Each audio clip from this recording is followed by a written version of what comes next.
Hello. Welcome. Hello.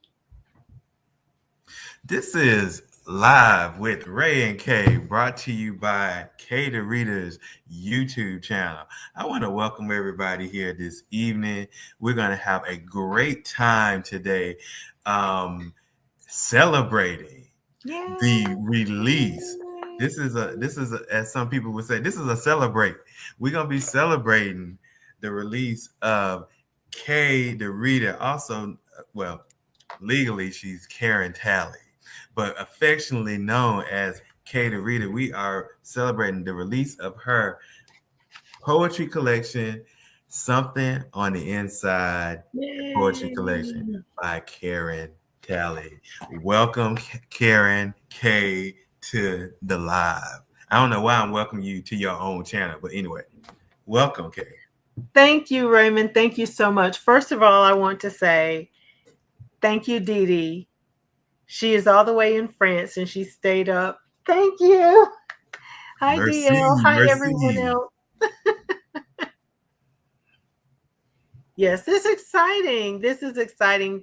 And thank you to my wonderful I have the best co-host ever. Everybody loves Raymond, but yes. So thank you, Raymond, for hanging out with me tonight to talk about my book. Thank you.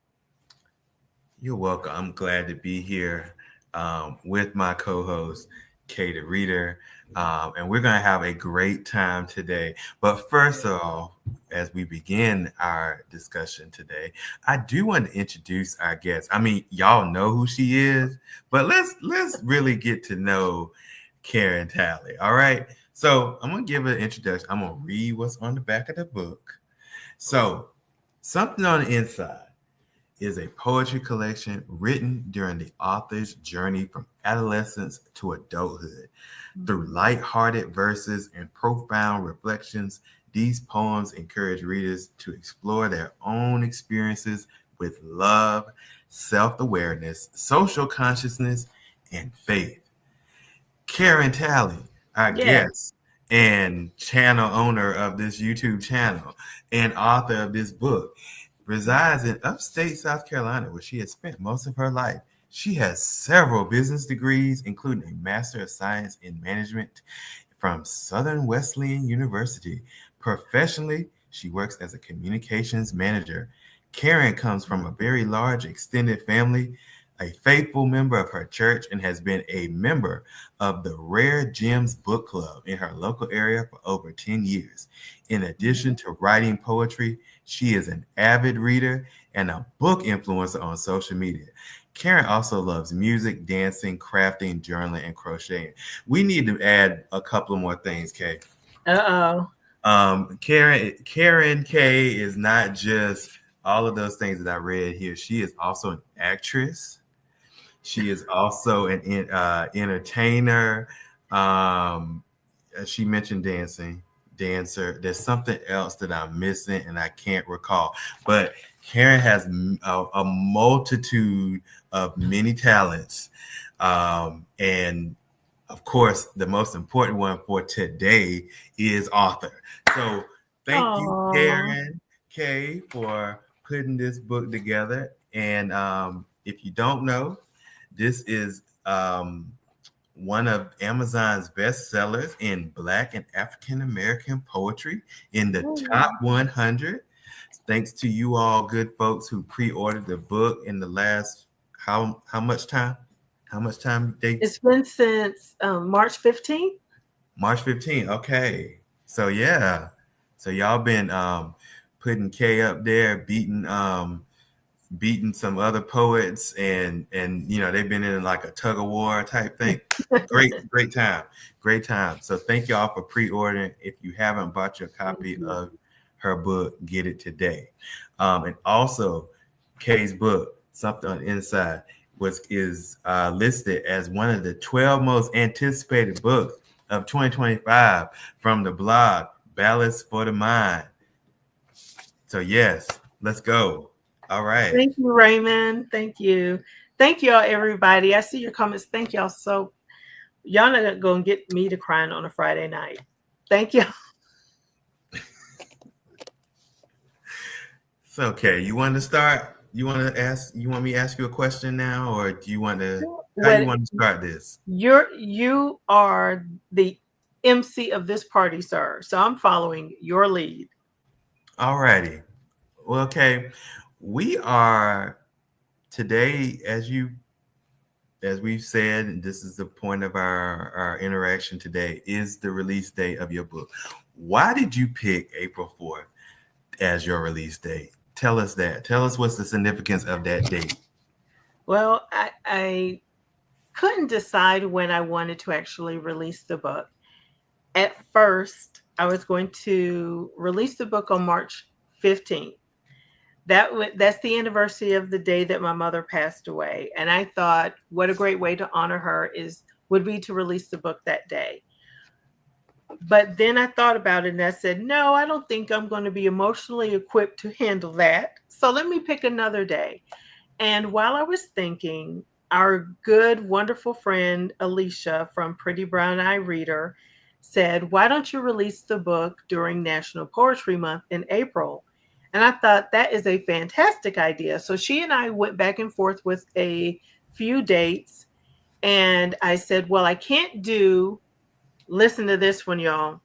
I said, I can't do April 1st because everyone will think it's an April Fool's joke, Raymond. Right? Well, not necessarily, Kay, because I mean, you could have posted on April 1st, and there would have been people who were like, "Oh my God, congratulations, Kay!" It could have worked, but continue. Like the joke you played on everybody. I thought about that day because it was a Tuesday, and Alicia said, the traditional books will be I guess what would you say? The books from the big publishers will be released on the 1st because it's a Tuesday. Your book could get lost in the shuffle, so maybe you don't want to do that day. I said, oh, you're right. And so I said, let me think. What about the 4th? Because it's an even number, Latrice. It's an even number.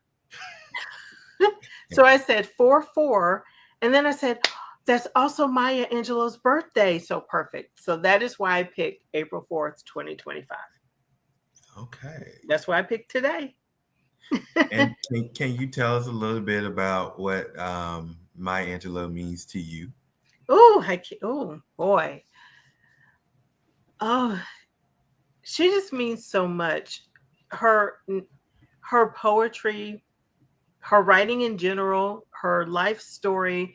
She was always an inspiration to me as someone who overcame so many obstacles in her life. But her life was so much more than the obstacle she overcame, right? She was the kind of person who said, let me try. Let me do something different. And with her dancing and acting, writing, and some of the other maybe controversial things that she did, but I just always admired her so much. And I went to go see her one year in April, as a matter of fact. She came here to speak, and I said, I don't care what's going on. I'm going to go hear Dr. Maya. And I did. And it was a wonderful experience. But she meant a lot. I just feel like she was so wise. And she did not, as the young folks say today, gatekeep her wisdom. She shared it with others.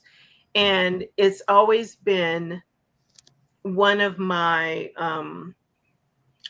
things that I've always tried to do is if I learned something new, I've always wanted to share that information with others. If I can save people from a little bit of heartache and pain because of what I've learned in my experience, I'm going to try to impart some wisdom. It's upon them whether or not they accept it, but I think that's something that I would have I attribute to Dr. Angelou, because she was one who always shared words of wisdom. Okay. We got people. Celeste said we crying already. Stop it, Um, Celeste. folks is congratulating Kay. I got a follow up question about Okay. poets. So, in your preface introduction, you mentioned another poet that has been very influential in your life. Can you talk to us about that poet and tell us what they mean to you? Okay, that poet is none other than Langston Hughes. And I've told this story before on my Instagram page, but there may be others watching who have not heard the story. When I was in junior high school, we had an assignment in English class to research a poet and to write some of our own poetry. And as a child, I'd always loved nursery rhymes, but I never thought of those as being poems. You know, they were always just nursery rhymes to me. And when I went to the library to look for a poet, I really did not expect to see a black face looking back at me from the shelves. And when I saw the book, I grabbed it from the shelf and I looked and I saw the name Langston Hughes. I had never heard of him. I was maybe 13 or 14 years old. So I pulled out the book and I just stared at his face and I thought he was beautiful. And I opened up the book and I saw all these poems inside. And he was the first Black person that I saw as an author of a book. And it made me feel like, well, if he can write a book, I can too. And especially because I loved rhythm and rhyme of words, Mhm. I wanted to write poetry. So I've always loved Langston for that reason. He inspired me to write, but he also was the first Black author I'd ever seen on the cover of a book. Amazing. Okay, Hmm. thank you. Thank you for that answer. Um, my next question, we'll get into your book now. Something on Ooh. the inside. Hmm. So you said, and I think you said this few seconds ago. You wrote these poems between the ages of, you said 14 and 40, correct? Yes, give or take a year or two on either end. Yeah. Okay. Hmm. And in this book, everyone who's watching and will be watching later, there are 89 poems in the collection total, Wow, which, I didn't even know that. yes, it's 89 poems in this book. And if, we keep this range of 14 and 40, that means there's an average of about 3 poems per year Wow. in that range. So I'm kind of curious for you, um, as a writer of poetry, are the poems in this book, like, you know where did most of the poems come from, if you remember, like when you wrote them, when you specifically wrote them? Were they mostly from your adult years, or is it mostly from the teenage years, or is it evenly Hmm. distributed across that time? I won't say evenly distributed, but a lot of those. So the book is divided into three parts. We have something on the inside. We have my heart, my mind, my spirit. And so in the spirit part of the book, there are a lot of poems that are about my spirituality and my belief system. And a lot of those poems in that section are actually songs that I wrote when I was in high school. So I was part of a spiritual choir class in high school. Our chorus teacher could not play gospel music. She played by note, right? But the songs that we wanted to sing in the all Black spiritual choir were not the songs she could play. Mm. And so I started writing songs for the class, as did a couple of other people, and we would sing songs that we grew up singing in church. So some of the poems in that section are actual songs that I wrote in high school. Poems like Rejoice and let's see, Rejoice is one. My soul has found salvation in you. Our Father. Yeah, those were songs our chorus class used to sing. Um, so a lot of those songs, and they're also poems I wrote probably in my 30s in that section. Now, a lot of the poems in the front of the book, the heart section of the book, I probably wrote when I thought I liked some little boy and he hurt my feelings or broke my heart. So a lot of those poems were probably in my late teens, early 20s, maybe even my early 30s. So I can't remember the decade for each of the poems, but that's what I remember. They're all just mixed in. Hey Tammy, my sister's here. They're all just mixed in. So yeah. Okay, great. And some of them I do have dates in my notebooks because some of these poems I was literally transcribing for the book, and I knew the dates. I just didn't put the dates for them in the book. But Got it. Okay. So that leads me to this next question. How did you choose what poems to include in this book? Raymond, it was hard. It was hard because I have so many poems. I have a file cabinet full of folders of poems. Wow. I have notebooks full of poems. I have a computer drive with a folder that says poetry, and there are a lot of poems in there. So I was scouring all of my poems to say which ones do I actually want to put out there. And it was mainly because I was so young when I wrote some of them. I even can read them and see, I know I'm like, oh, I was young when I wrote that because of the level of maturity, I could tell I was young when I wrote that. Do I really want to put that in this collection? And so there's so many that didn't make the cut. But what I did was I just sat and read through to say, how would I feel about people reading this particular poem? Is it okay? Some of the poems I had were deeply personal, and I thought, I don't know if I want anybody reading that. Or if it all of the poems are not necessarily about me. So I thought, if I publish that, will somebody know I'm talking about them? So just kind of, just going through and just trying to decide what fit into the theme, my heart, my mind, my spirit. I knew I couldn't have 300 poems in the book. And so I would sit here every night after work and just read through. And it was as simple as yes, no, yes, no, even down to the wire. Before I sent off, had my manuscript edited, I was still doing the whole yes, no thing. Well, we have a number of people in the comments who are saying it's giving multiple volumes to me, said Latrice. Tracy says, so of course there will be additional volumes. I have also said this in conversations with Kay that it sounds like you have multiple volumes. You said you couldn't do a 300 poem, but technically you could, but why would you do that when you can, like everybody's saying, you can do multiple volumes? You could have like 6-7 volumes of poetry collections, probably in the next 3 to 4 years. No pressure, but no, none. I think the people want them. That's a lot. That's a lot.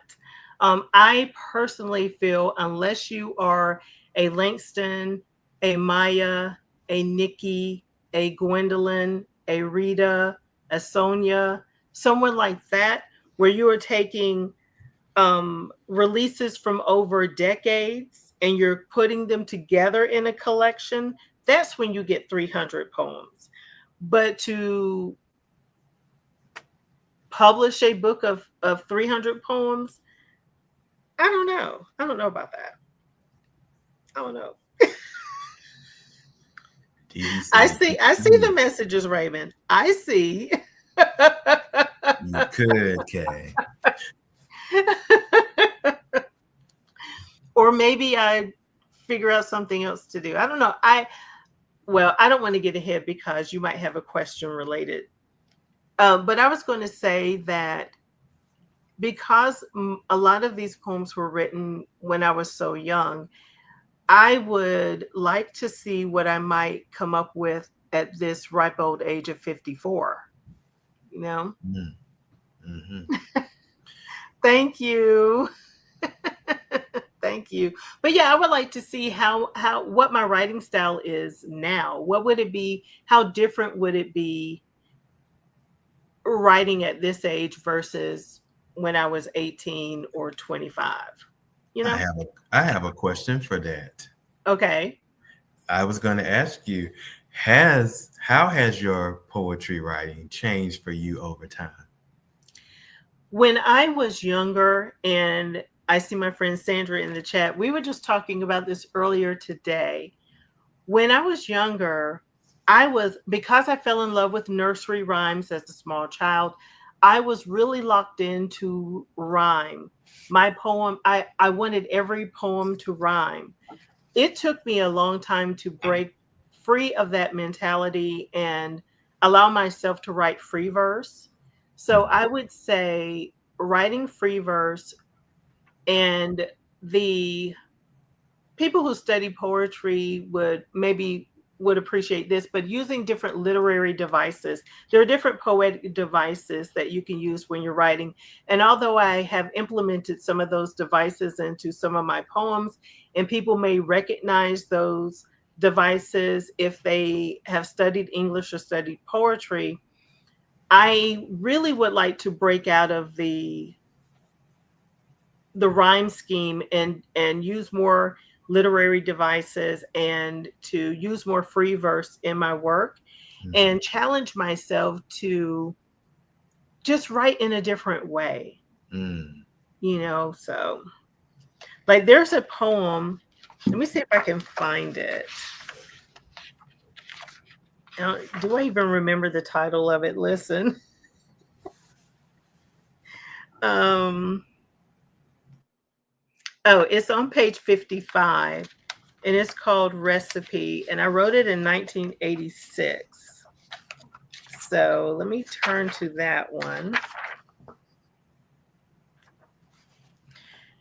So this poem, for those of you who have the book or are buying the book, with this poem, if you read down um, if you read the poem, the first word or the first letter of each line of each stanza going down spells out the words true love always. And so I had to challenge myself to come up with a sentence for each of those letters. So that's one poetic device that I used in the book that some people would recognize, some may not, but I put those letters in bold so that people could actually see. And I know you can't really tell here, but I you can see see it. it Yep. spells true love always. Mm-hmm. And so I was, depending on where my birthday fell, I was either 15 or 16 when I wrote that poem. So we're talking 1986, right? And I debated putting this one in because I said the poem is a little bit immature, but I thought also it's a great way to show that even at that young age, I was thinking about literary devices. I was thinking about um, writing from a sincere place, you know. Okay. Um, what's up? What's the funny? DL's comment. Yeah, I was going to come to that. And DL put in a great question in here. And if you all have questions throughout this conversation, please put them in the chat, and we will Yes, please do. put it on the screen. So DL asked, Kay, did you put our fave snaps poem in here? I did put one of them in the book, and I thought about, the 80-year-olds from church who might get their hands on this book. But it is what it is. They're grown. They've lived a whole lot more life than I have. I did put Poetry Ho in here. Yes. So that one is in the book. 759 is not in this book. And that answers that. There you go. My next question for you is, oh, DL said, yes, I love Poetry Hub. So my next question for you is, right. See, 759 got to come in the next volume. Can I be honest and tell you something? Okay. Shoot. I have to find it. I wrote it in a notebook. I have to find the notebook so I can type it and save it somewhere. But it's in this house in a notebook. Do you know how many notebooks I have? At this point, we might as well just go find the live when you read it on Snaps and then just transcribe it from that video, because I'll find it. I know what the notebook looks like. I just have to find it. Yeah. And right. It will. Mm-hmm. Okay, Ray. Can't make it up. I mean, so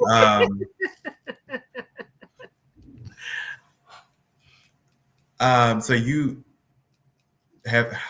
are you still writing poems nowadays? Like, you stopped the book. You say you stopped probably around when you were 40, but are you consistently writing poems, or does it just whenever you kind of feel that you're in the mood for it? When I feel I'm in the mood for it, I bought a notebook. I sat down. I started writing. So a couple of years ago, I may have written 4 or 5. I don't know how many poems. Wasn't really pleased with them, though. I hate to say this. I write best when I'm emotional. That's when I can really pour out. But no, it's hard for me. It's harder for me to sit and write a poem than it is for me to so-called write a story. Like I could sit and work in my mind and say, I'm going to sit and write a little story about somebody. And I could sit and do that with a lot more ease than I can a poem. Mm-hmm. I don't know why, but that's just how it is for me. Poetry is really an emotional thing for me, even though it is creativity. Mm-hmm. For me, it is tied to emotion. If I feel like I quote unquote like somebody, I can write poems. If somebody's hurt my little feelings, I can write poems. If I'm thinking about, God is so good, I could write a poem about that. But I can't just sit down and say, I'm going to write poems today. It just doesn't hit me that way. Okay. Is there a poem in this collection that you go back often from time to time?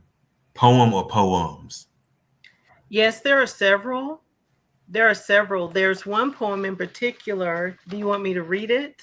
Absolutely. Let me find what page it's on. I don't know what page any of these poems are on. Let's see. This poem is called People Think They Know Me. I like this. It's on page 76 of the book.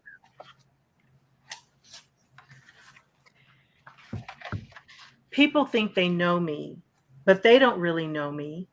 They think they know me because they see my face. They think they know me because they hear my voice. They think they know me because they see me move, but they don't know me. They don't know how I cry when I'm all alone. They don't know my anxieties or my comfort zones. They don't know how life sometimes makes me weak. They don't know the tranquility I seek. They don't know of my joys and pains. They don't know the goals I wish to attain. They don't know my shortcomings or what makes me strong. They don't know the guilt I feel when I have done wrong. They don't know my skeletons that rattle. They don't know my private victories and battles. They don't know the trials I've been through. They don't know how my spirit's been renewed. They don't know what makes me me.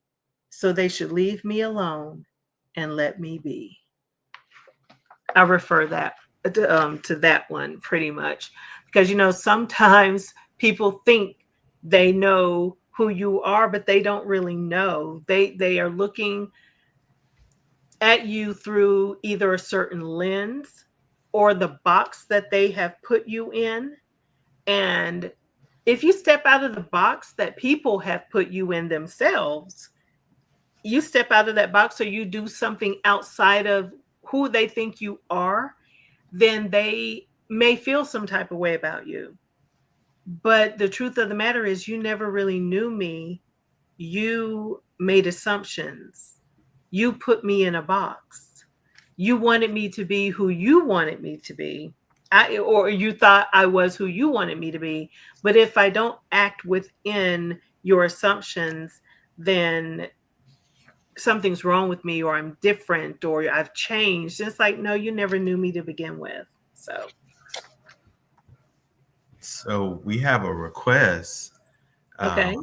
Sandra says she loves your black. Well, I don't know if it's a request, but she just says, she comments, "I love your Black Man" poem.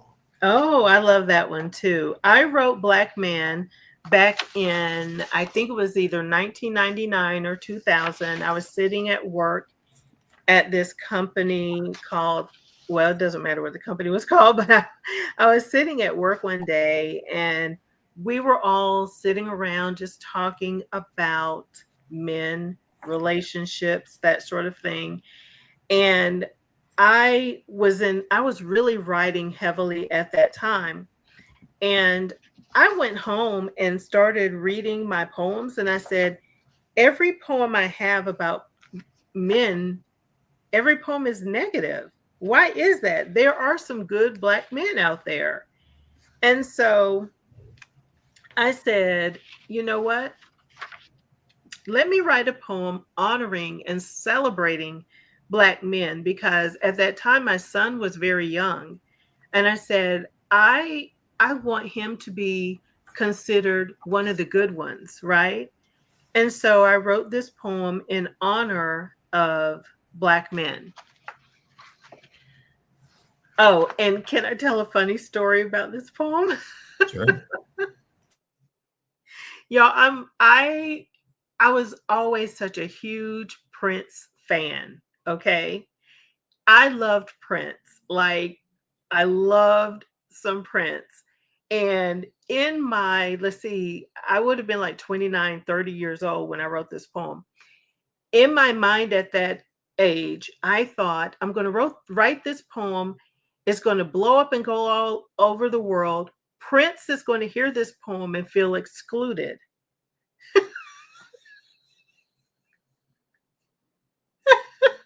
My mom at that time, listen, because there's a line in the poem where the original line was 5'10" or 6'7".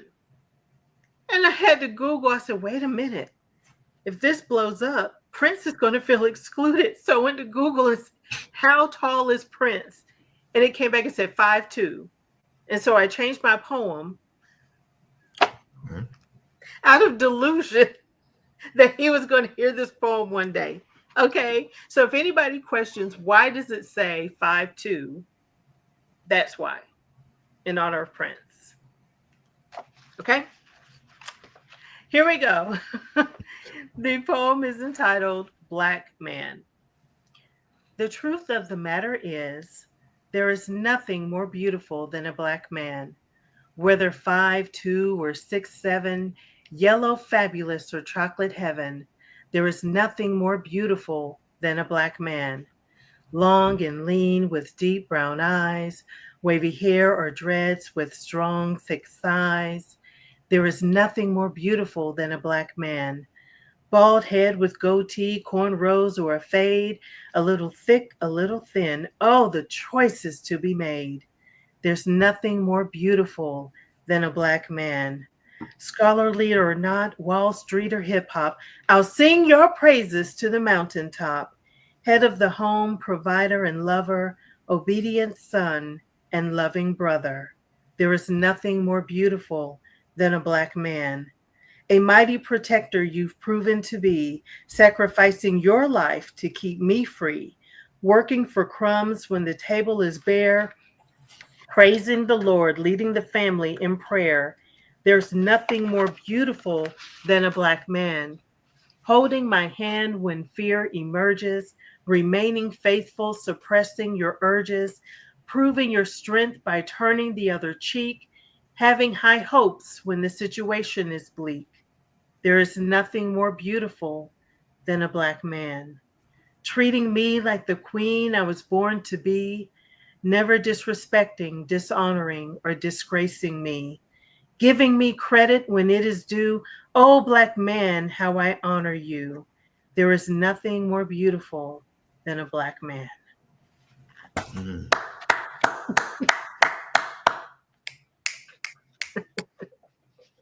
Right. D.L. White said, respect our short king. Absolutely. Absolutely. Nice. I have, and I know you're not gonna read every poem in this book, but I have a few poems that I like. Okay. Okay. And if you would like to read them, that would be great. Sure. Not you don't have to read all the ones I'm about to say, but I'd like to hear you read "Trifling." Okay. On what page? What page is that on? In my version, it is. I just saw it. It's 27 in my version. But okay, it's on page 20. Let me tell you a story about Trifling as well as some of the other poems in this book. So years ago, I did record 2 quote unquote audiobooks for my poems. And Trifling was on the second audiobook that I had recorded. I can't sell those because I was just playing around online using samples from all kinds of music. So I'm not going to get sued by anybody by trying to publish that audiobook. But one day, maybe I'll record an audiobook of these poems. Trifling. One day, this skanky female walked by my man and me, switching so hard she could have broke a hip. My man almost broke his neck watching her, but I didn't trip. I didn't cuss or roll my eyes. I didn't flip. I simply said, if that's what you want, go on and get it. And you know what? He did. Trifling. Wow. You know, when I read that poem, well, I just thought about this as you were reading it, although it doesn't really fit with the picture, but it kind of does. You know that meme of the couple, it's a white couple that's walking down the street and the guy turn around looking at the that's what made me think about it. I mean, obviously your rendition would not fit with that picture exactly, but the sentiment is the same. Yeah. Yep. Yes. I have another one I would like for you to read. Let me make sure I get it. And everyone in the chat, again, if you have questions or comments, please put it in there while we are on. Absolutely. You can ask me some questions. Can you read Crossroads? Crossroads, okay. Page 53. Okay. Crossroads. We encountered one another at the corners of attraction and curiosity many times, locking eyes, 6 second soul searching, initially unaware of the delicate thread of desire forming between us. We became acquainted at the corners of hope and yearning, where we recognized each other's spirit and found familiarity in our goals and dreams. We united at the corners of trust and fidelity, submitting ourselves to each other as friends, as we opted to stroll and share our journeys together. We parted at the corners of love and lust. Love was somewhere you'd never been, and lust wasn't somewhere I was willing to go. We reunited at the corners of fate and destiny, where we recounted our travels and we searched for a way to forever together. Yeah, it's powerful. So, Raymond, what did you like about that poem? I specifically like the last 6 lines. We parted at the corners of love and lust to the end.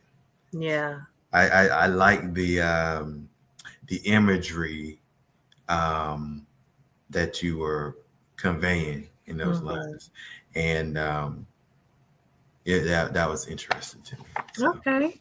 yeah. Okay. So, Fatima asks, how did you decide on the cover? So interesting. I was trying, well, my first vision of the cover was a woman with a big afro, maybe flowers in her hair, something like that, right? And I started polling my circle, my very tight, close knit circle, Raymond, DL, and Pretty Brown Eye Reader, Alicia, started getting ideas for the cover. What I learned is Raymond said, "Don't ask me. I don't know." So I excluded Raymond from the conversation. Yeah. How many of y'all wanted me to pick the cover? I wait. Continue. So I kind of moved Raymond out of the conversation. But Alicia, again, Alicia's like, "Hey, I like that idea of the woman with the big afro, but because your book is entitled Something on the Inside, maybe there needs to be a mirror on the cover." And I said, "Ooh, thank you, Alicia." So I started playing around in Canva, and there were so many different pictures, right? And I was like, okay, this one, this one, this one. Even DL was helping. And when I came up with when Canva showed me this picture, I thought, that's it. But it looked very, very AI-ish, and I didn't like it. But I love her so much. DL said, let me play with it a minute. And she took it and she made some tweaks to it and sent it back.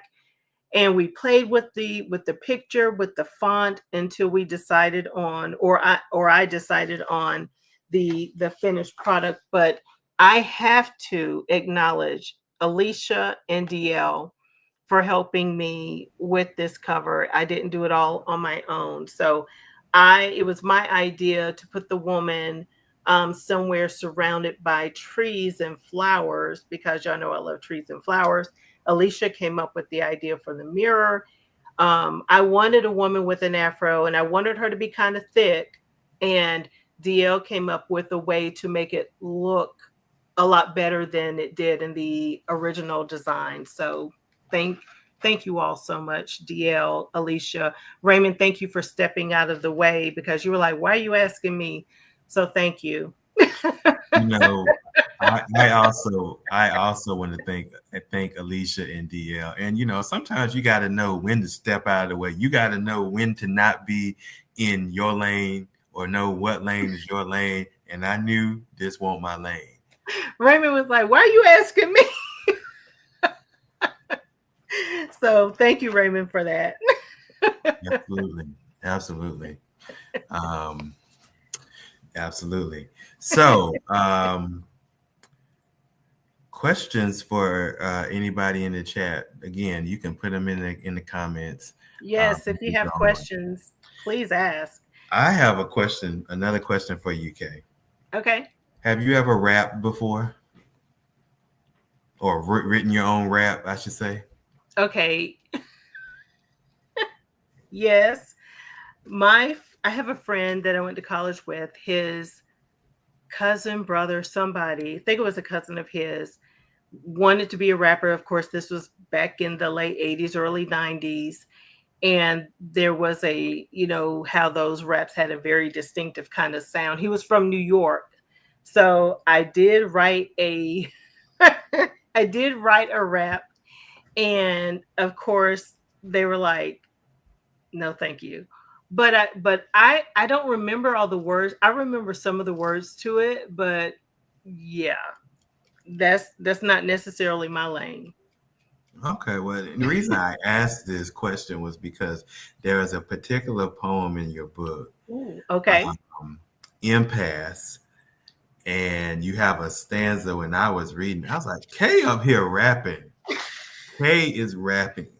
So I like, I mean, you can read the whole poem if you like, but the stanza I'm referring to is the second to last stanza of Impasse when you start off, you're really stressed. Oh, you know what? In the quote unquote audio book I did, it was kind of like it was rapping, but not. But I can read Impasse.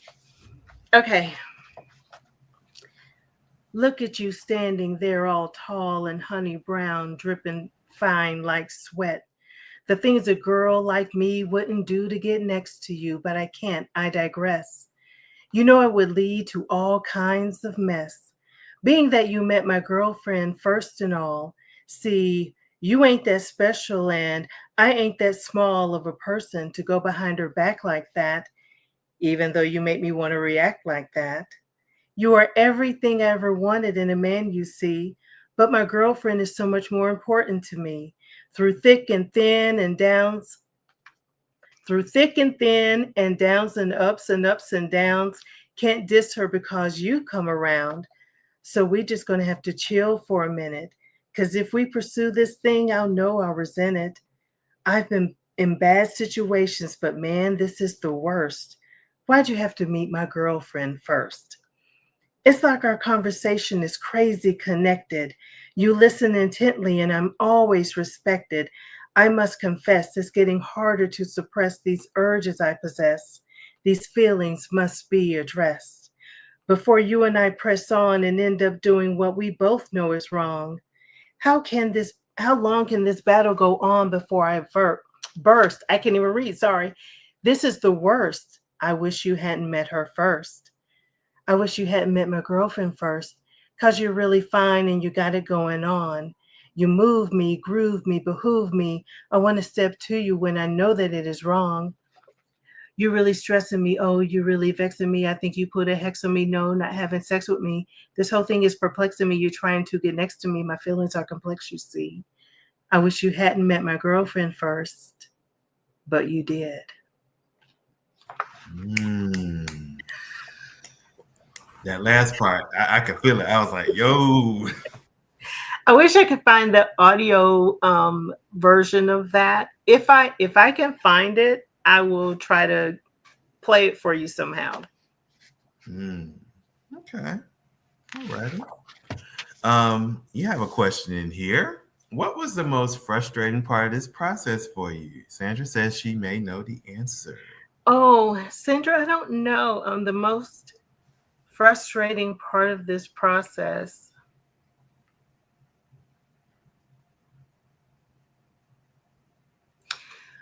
There were several. Raymond pestering me for 2 years to get it started was one. Because for those who don't know, Raymond and I started conversations about this book a long, long time ago. And he kept saying, he would interject into all kinds of conversations. Kay, when's your book coming out? Kay, When's your book being published? Okay, are you working on your book? Those type of things, right? And so finally, in November of 2023 is when I sent the manuscript to you and Alicia to read it for me. And then I sat on it for 2 years. But anyway, that's besides the point. Her question is, what's the most frustrating part? Also editing. Even though I had an editor, going back and fixing and tweaking little things here and there, that was frustrating for me. But I don't know, Sandra. I don't know. Also, and I've told, for those of you who follow me on Instagram, this is terrifying. This is, you have to be so vulnerable to put yourself out there like this. Not knowing if people are going to like it, if they're going to hate it. That part, that's very stressful. It's been stressful. I have been so grateful, so appreciative. So, whew. Let it out. Let it out. It's such a humbling thing. Y'all just don't know how much I appreciate you. Everybody who is here today on the live, everybody who pre-ordered the book, everybody who bought it today or will buy it. This has been a very humbling experience for me.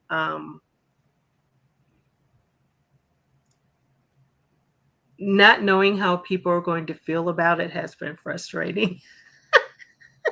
But I can't worry about other people. I can't worry about other people. This is for me, and this is for all of you. So I know it went all the way around the world with that, but yeah.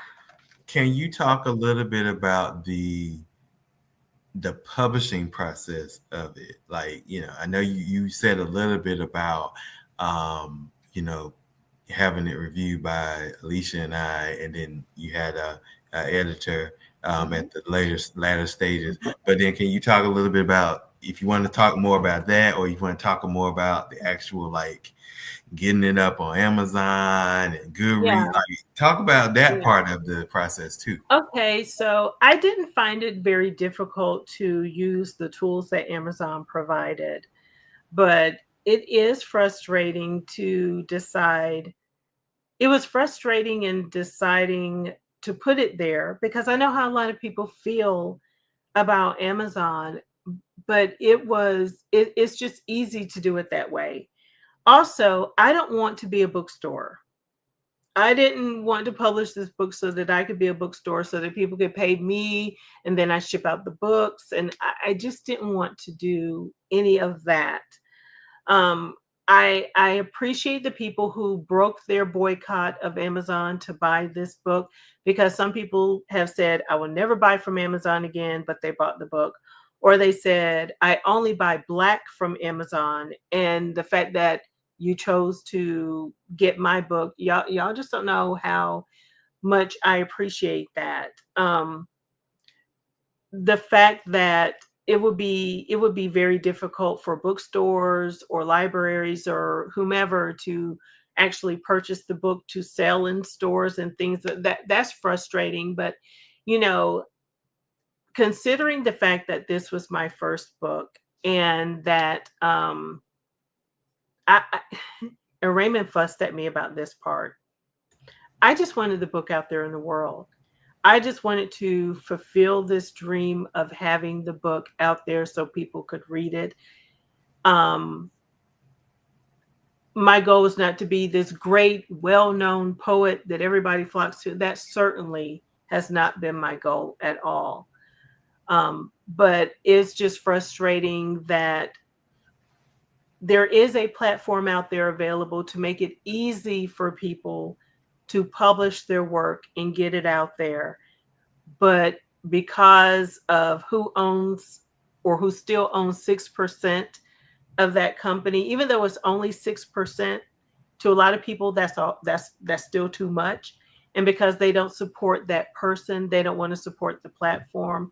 That's been frustrating. I, you know, that's why I say anyone who decided to buy my book anyway, I appreciate you because you didn't have to. You didn't. So that's been frustrating.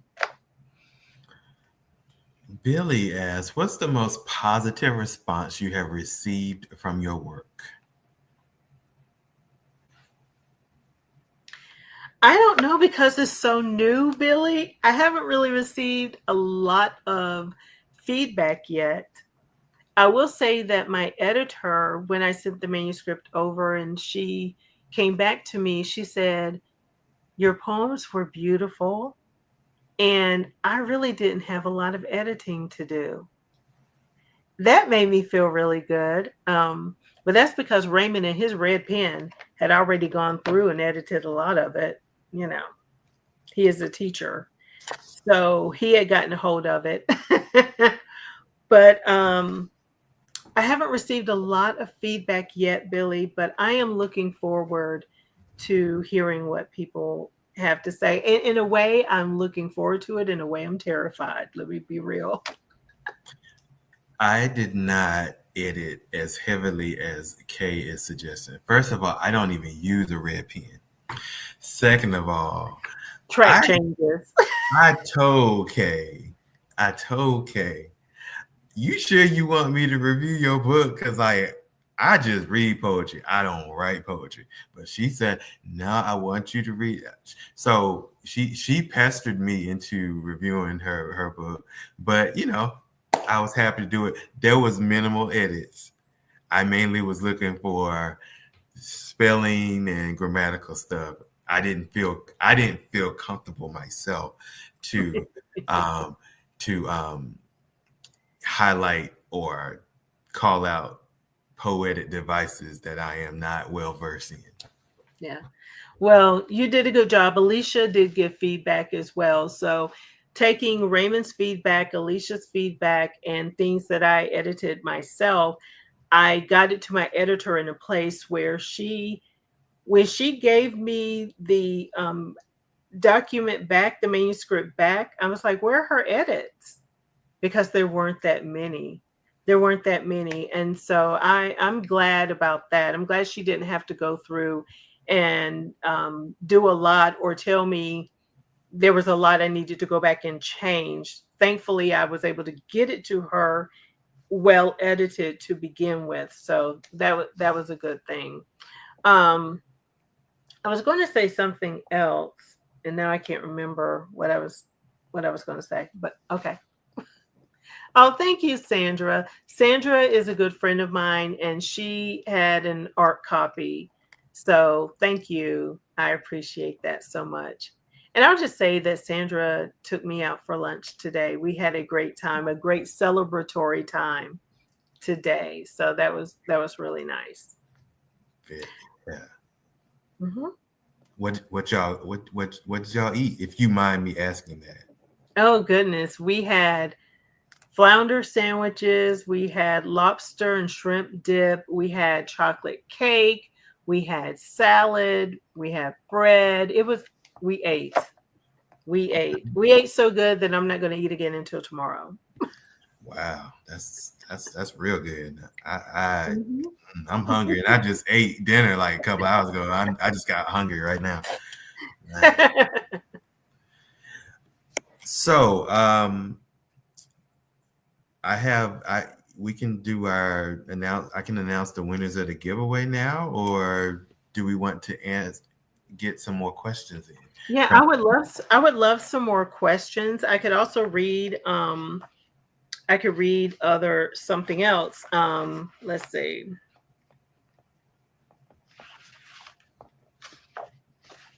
There was a poem I was going to read. This one is When I See Myself. This poem, I can't remember the origin of why I wrote this one. I don't know what I might have been going through emotionally, but I don't know what I was going through when I wrote this one.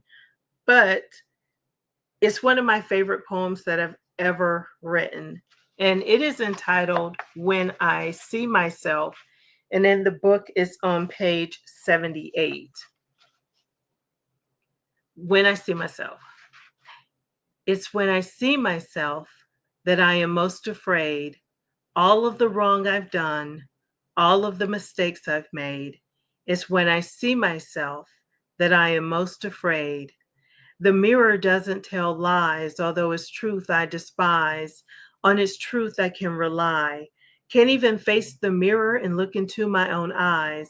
This may come as a surprise, but sometimes I see my own face and my spirit just dies. It's when I see myself that I am most afraid. All of the wrong I've done, all of the mistakes that I've made. It's when I see myself that I am most afraid. Oh, I know in the by and by, I'll have the answers. I'll know why the past just won't die. Its funk is fresh. It makes me high. It chills my bones and makes me cry. I try to forget. I try and try. But sometimes I just think of my life and my spirit just dies. It's when I see myself that I am most afraid. All of the wrong I've done, all of the mistakes that I've made, is when I see myself that I am most afraid. I'm afraid to let others see me. Would they still have love for me? If they could see what the mirror shows me, would they still have love for me? If they knew all I'd said and done, if they knew all the places I've been, if they knew the way I've lived, what I've been tied up and tangled up in, would they still have love for me? It's when I see myself that I am most afraid. All of the wrong I've done, all of the mistakes that I've made, it's when I see myself that I am most afraid. Oh, if I could only keep that closet hidden, the one with my skeletons in it. Oh, if it were only in some desolate place far beyond the reach of man, but there is no distance between that place is hidden in the depths of my memory. Those bones resurface every day in my life in some way, shape, or form. They always cause me strife and pain and fear. It's when I see myself that I am most afraid. All of the wrong I've done, all of the mistakes that I've made, it's when I see myself that I am most afraid. Come on now. Right. I like that one. Yeah, every time I reread that one today when I was reading your book, your collection, Mhm, and I mhm. remember when you read that one time before on a live. So every time I read it, I can hear your voice, your passion in that one. So, Oh, um, I want to read another one that someone mentioned to me today because they read it. And this one is entitled The Date. Woke up at 6:25, stretched and yawned and stretched, hopped into the shower, got dressed, brushed my teeth, combed my hair, ate a bowl of grits, drank some juice, hopped on the freeway, traffic was light, pulled up at the job, parked my car in the front row, elevator was waiting for me on the first floor, crowded with just me and my idiosyncrasies. Got up to my desk. Boss was nowhere to be found. He was on vacation. Left a to do list. Cool. Sat down and worked a little bit. Thought of you a little bit. Headed down 2 floors to see my girls. Heard some gossip, swapped perfume samples. Smiled at people I didn't know as I passed them in the corridor. Went downstairs for lunch, got a wink from the guy behind the counter. I smiled and he gave me extra fries. Read a Mary Monroe novel as I feasted on my sandwich, ham and cheese with a little mayo. Went to the restroom to freshen up, went back to my desk, surfed the internet, sent crazy emails to my friends, watched the clock like it was the color purple, ran down the stairs at 4:32 to be exact, hopped in my car, drove to the mall, picked up some Vicky's Secret, headed home and cooked. Now I'm no chef, but I did the best I could. Ran a steaming hot bubble bath, let the bubbles percolate. Relaxed. Got out, rubbed myself down with my new lotion, brushed my teeth, combed my hair, put on my new sexy black dress and some strappy shoes, and waited, and waited, and waited, and waited, and waited, and waited. Wow. Okay. I was laughing a couple of times with this this accent. I don't know where that who are you embodying when you read that poem? That's me, Raymond. Okay. That's me. Right. We got some other questions in the comments. Readers Gotta Read said, "What would you tell your younger self about your writing journey to this book?" Oh, I would say, Karen, keep writing. Write from your heart. Write, and don't be afraid to share your poetry with other people. I was very reserved when I was much younger about who I shared my poems with. I had a very small group of people, but then I started emailing poems out to people and realized, oops, I didn't copyright those poems. And so I would hurry up and register a copyright for some of my poems because they were out there in the world, you know. I'm like, let me copyright this real quick. But I would say to young Karen, keep writing. Don't be afraid.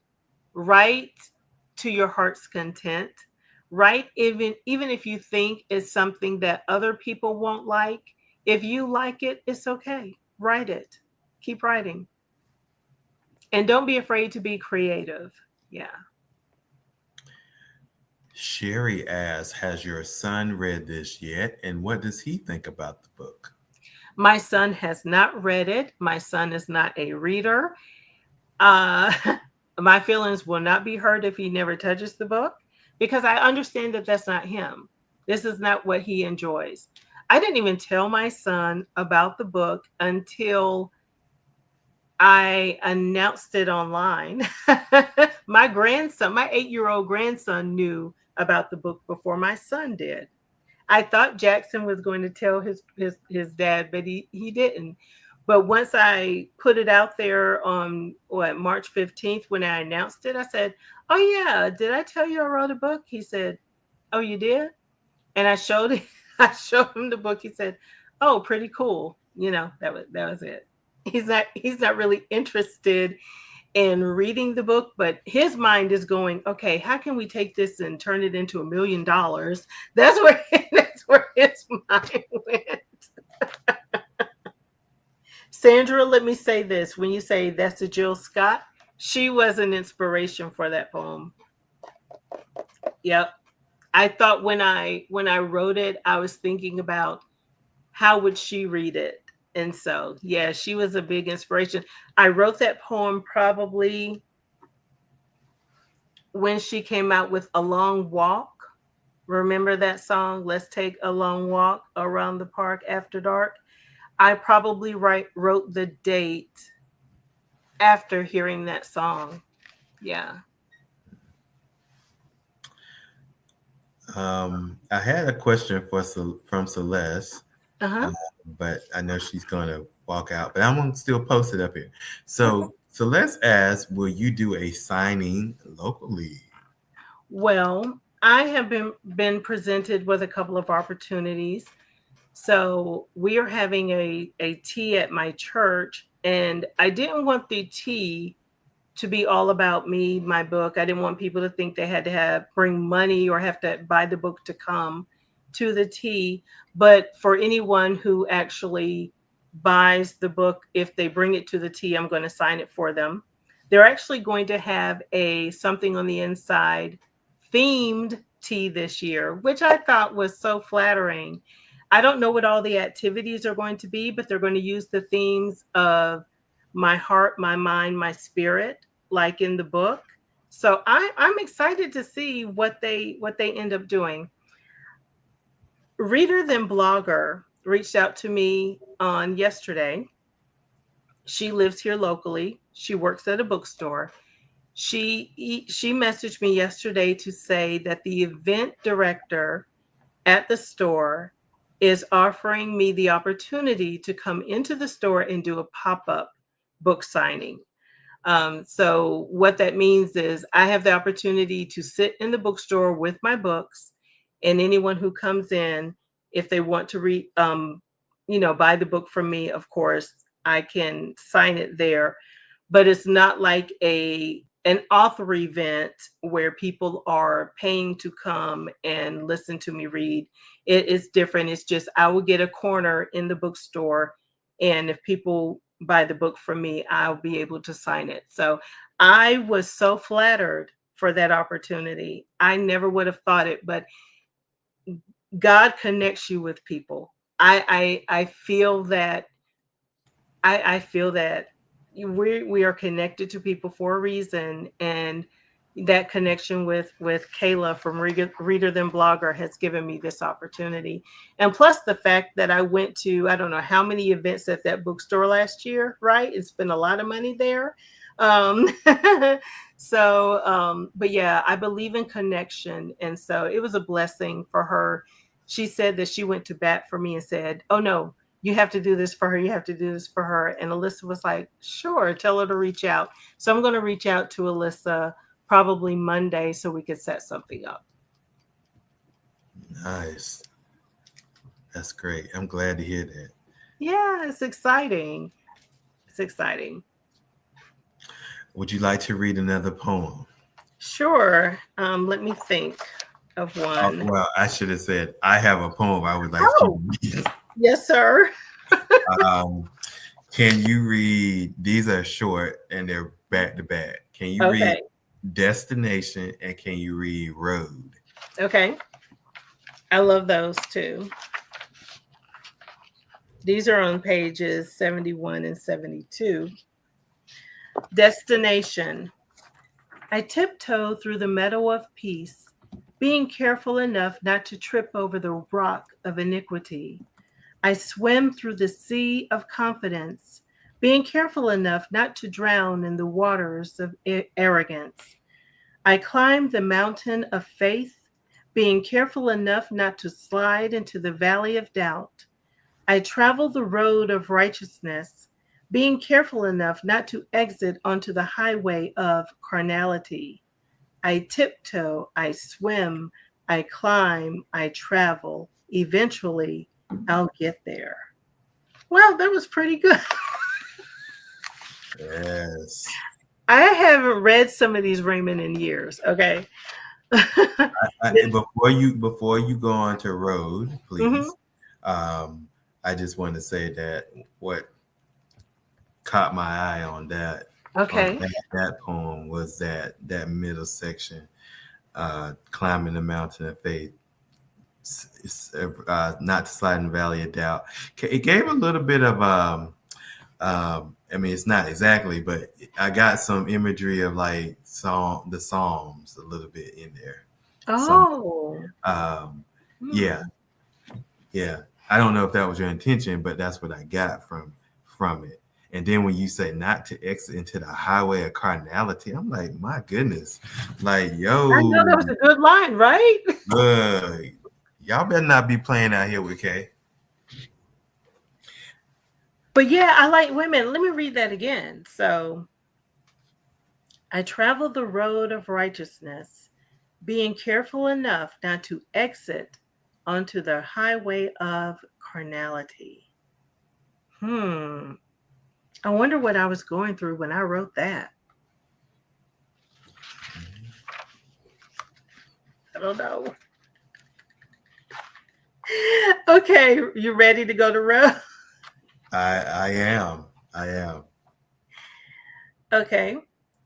It doesn't pay to walk the way of the wicked. Rather, one should run the race of the wise. For the wise can show you the right road, and the foolish the road of demise. Like that. Thank you. Yeah. It's just, reminding you who to take advice from and who to surround yourself with, because like they say, what do they say? The five people that you spend the most time with reflects, who you are, reflects your future, or something like that. Mm-hmm. Be careful who you hang out with. Yeah. Be careful who you listen to. Mm-hmm. So yeah, I like those. I want to read this one. It's called The Definition. I really like this one. I think the definition I wrote, well, I don't know. Some man probably hurt my feelings. But I like this one, so I'll read it. The definition is on page 16 in the book. You evoke such passionate stimulations in my mind, it's hard to tell sometimes whether I'm coming or going. See, I'm hoping, but I'm really not knowing if I'm just a fill-in while you wait for the fit-in to come into your life. Do I even have a chance at being your wifey, your girl, your lady, your boo? Got my mind all twisted and I don't know what to do. You got my heart flip-flopping in my mind doing somersaults, and I'm determined to be your yearning desire. Even though you say I'm not your type physically, you're always climbing into my head and making love to me mentally. I've analyzed the schematics of the situation, and one thing is clear: it's change you fear. I may not be the ideal woman of your dreams, but in reality, in the morning, when you wake from your natural periodic suspension of consciousness, I am here, and I don't want anything from you except your undying love and undivided attention. And I guess I must mention I come to the decision that a little competition will only make me work harder to bring my dreams to fruition. Can't sweat your lady friends, because in the end, I know you'll choose a woman of substance and character and grace. And can't you tell by the punctuated look on my face that I not only fit the description, but I am the mold, the prime example? Pay close attention, you better take heed. I'm the very definition of what you need. I'm thinking I must have liked somebody who said I wasn't really their type physically, but they really liked me anyway. And there might have been another girl or two that he was looking at. I'm trying to figure out why I wrote that. But I'm thinking that's probably what happened. Yep. Friday? But yeah, let me know if you all have any other questions. Yeah, let us know. Put them in the chat, please. While we wait for those questions, I do want to mention that we did on Instagram do a giveaway. So there are going to be 5 lucky winners that win a copy of Kay's book, Something on the Inside. Yay! Today. And I can announce those 5 people. So should we do it now? Sure. Okay. I'm excited for the 5 winners. Yay. Yeah. But before I do that, we have a question from A Day in the Life of Mocha Sister. Hey, How Mocha long did it Sister. take you to create the manuscript and your inspiration to do so? How long did it take? So decades. Because the books were written, the poems were written between the ages of 14 and 40. So how long did it take to pull the ones I wanted into the manuscript together? It took quite a while. And that's because I had to dig through notebooks and folders and documents on my computer to find the poems I wanted to put into the manuscript. I would work all day and come home and actually type some of the poems right out of the notebook into the manuscript. It took several months to put the actual manuscript together. It took several months to choose the ones that were actually going to make the cut. My inspiration to do so was I'd always wanted to be a published author. I'd always wanted to write a novel, but I already had the content for a poetry book. And I would say my motivation of doing so,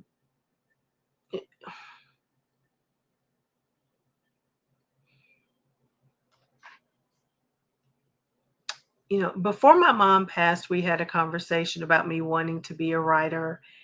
And she said, "Does your book have to be long?" And I said, "No." She said, "Well, then write a short one," which was wonderful. And I carried that with me. Um, she was my inspiration. My motivation came from Raymond. He lit a fire under me to really make me do it. So I'm so appreciative of Raymond for that. I mean, really and truly, he motivated me to get off my butt and make it happen. And I'm so happy that he did. I am so that's a friend. That is a friend. When a friend knows you have a dream and it is unfulfilled, your friend will encourage you and push you in a loving way to pursue that dream to fulfillment. And so that's how I'll answer that, because I said earlier, I believe in connection. And I've told Raymond this, and he I don't know, I've told him this. Had I not met Raymond and we become the friends that we have become, I don't know that I would have done this. Especially not at this time. He was a tremendous force in getting this done. So, thank you, Raymond. You did all the hard work. It's easy, as you say, to pester people, and so you did the work. I'm not taking no credit. So, Sandra would like for you to read Poetry Ho. Okay. Let me see.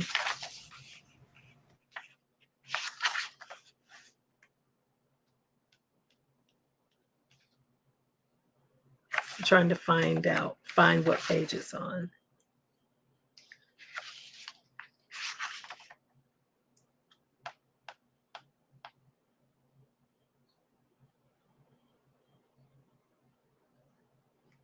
Oh, I don't know what page it's on. Wait a minute.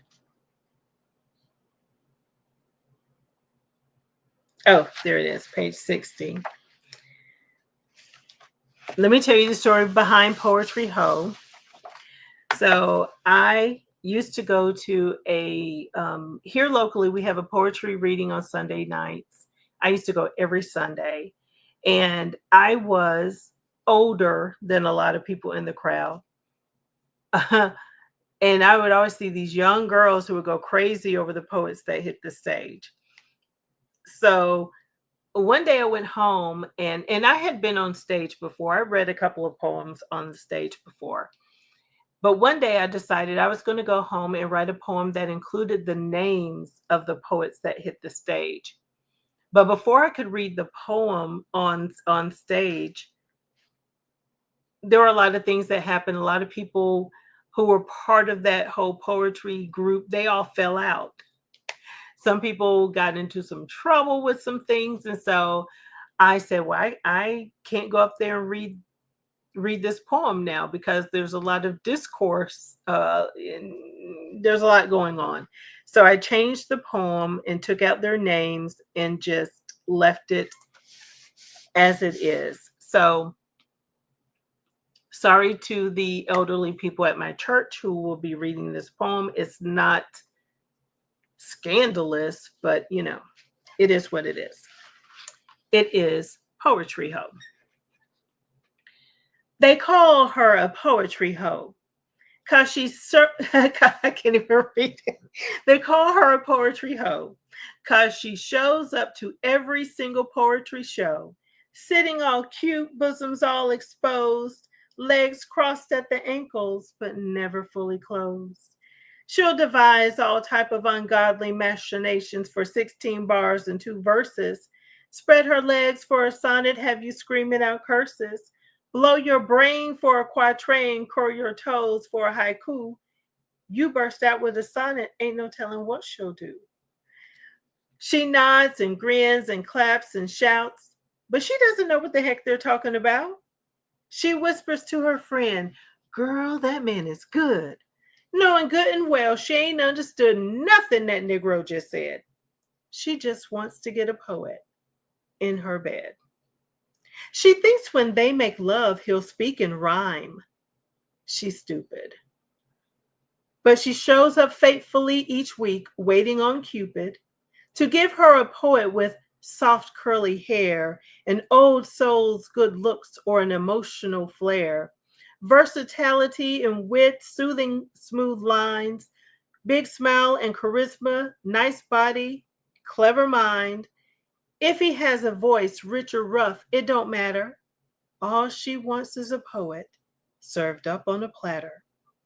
So you poets hit the stage one by one if you dare, but I'm telling you now, you better beware. This is your warning in case you didn't know. Somewhere in this room is a poetry hoe.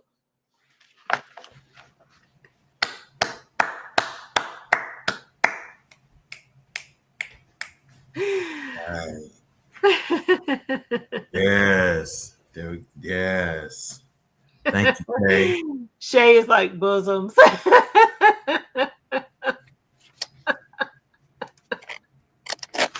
Bosoms all exposed, Shay.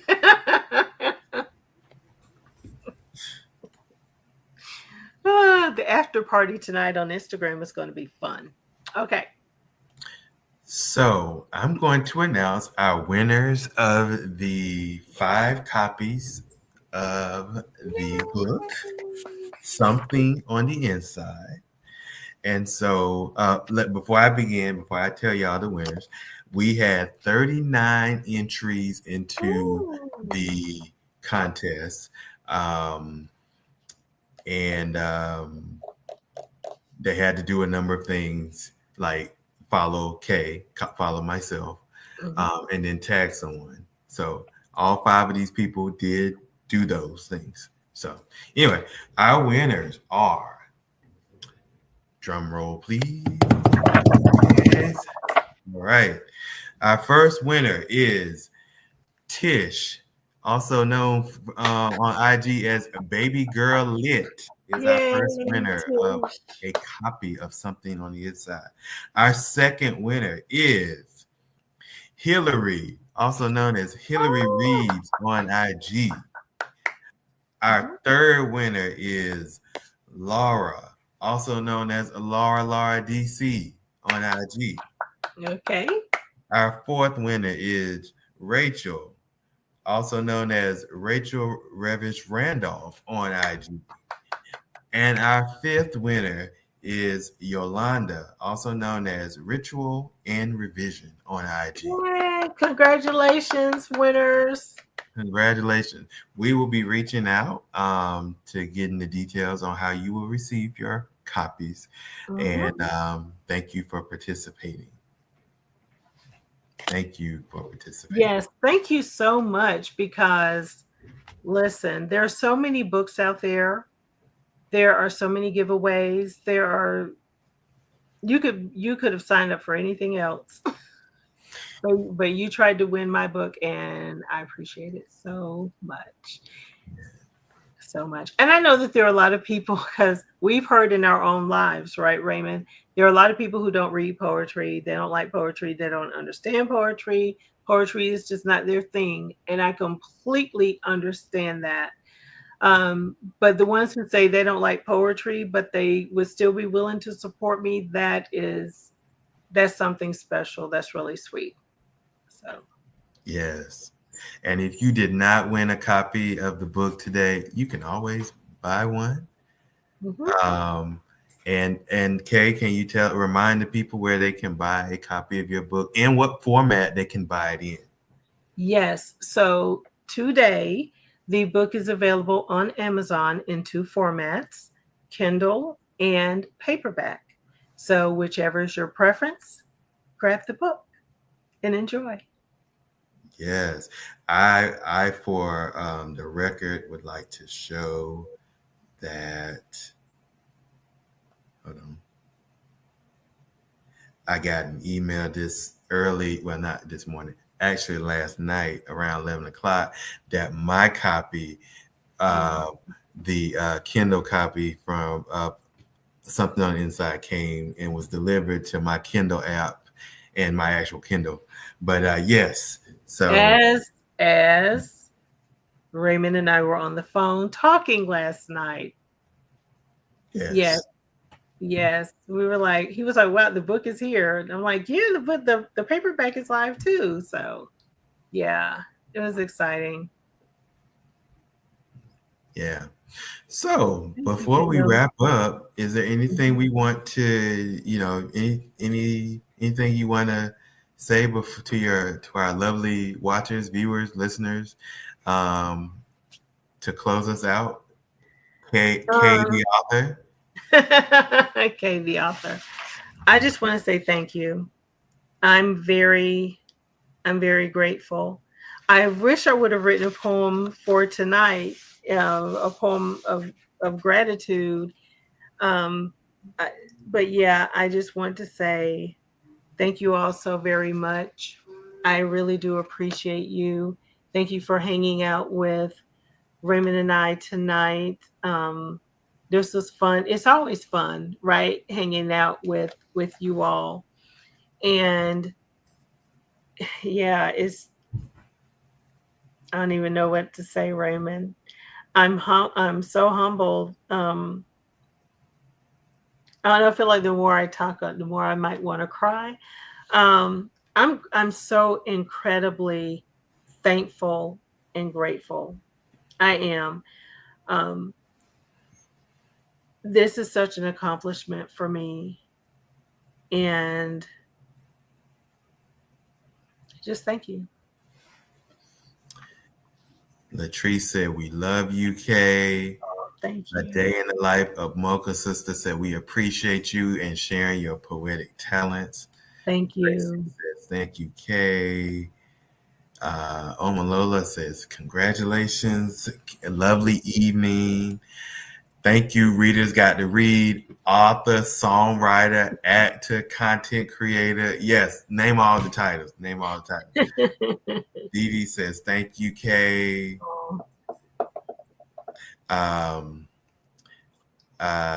Tennille. Excuse me. Yes. Tennille says, "Hugs, love, and continued blessings to you, Kay." And hearts all around. Hearts all around. I wish it would turn like it does on IG. But again, thank you, Tammy. Oh, she said Mom would be proud.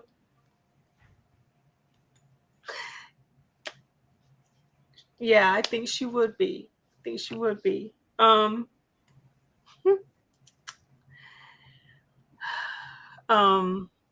I gonna say?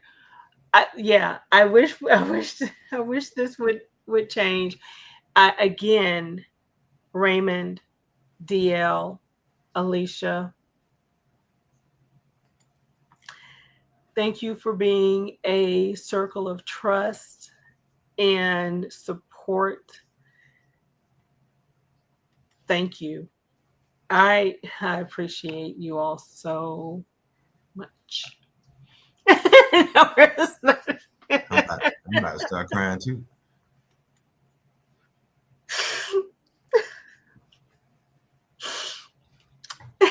No, we not gonna cry. Not on a Friday. We're not gonna do it. Sandra, don't. You didn't cry today. Don't cry now. Don't do it. Don't do it. I would like to say before we end this conversation that Kay, I am proud of you. I am proud that you put this out into the world. I'm proud that um, you stayed persistent to this goal, um, and you did it. Like you did it. So Oh, that's pretty much it. I want to say to anyone out there who is on the fence about taking that next step to fulfill your dreams, please take that next step. Just imagine Raymond in your ear and take that next step. Tracy, I know you crying, girl. I'm gonna tell you. See, Tracy called. She already done called me crying. A few weeks ago. Sorry for sharing that, but Tracy did. She did. She was just expressing her joy. So thank you, Tracy. Thank you. Thank you. Thank all of you. Just don't lie about writing a book like Raymond. Right. Right. That's why I couldn't release the book on April 1st. Thank you. Thank you. On that heartwarming note, thank you all for joining us this evening to celebrate the release of Something on the Inside by our dear friend, Kay the Reader. Can somebody get a screenshot? I can do it. Okay. Got it. Okay. Hold on one second.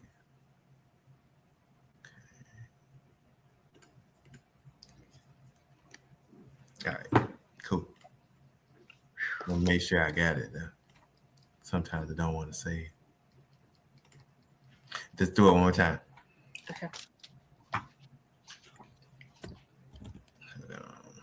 right. 3, 2, and 1. Did you get? Hold on.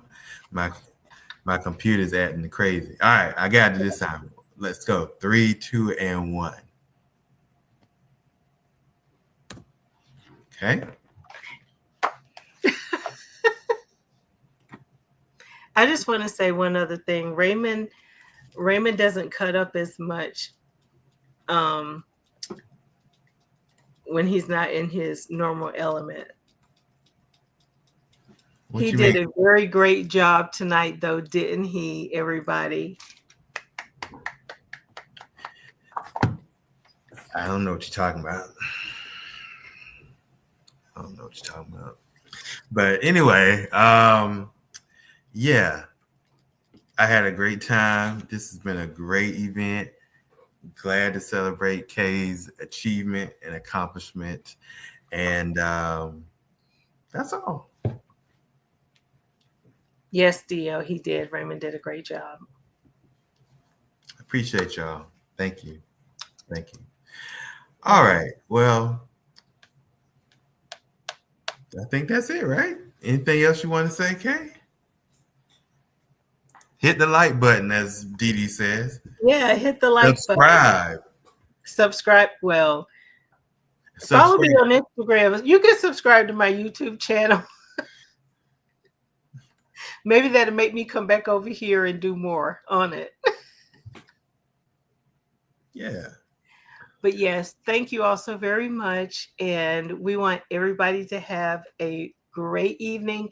I might pop up on Instagram, but only for a little bit, for a little after party. But yeah, love y'all so much.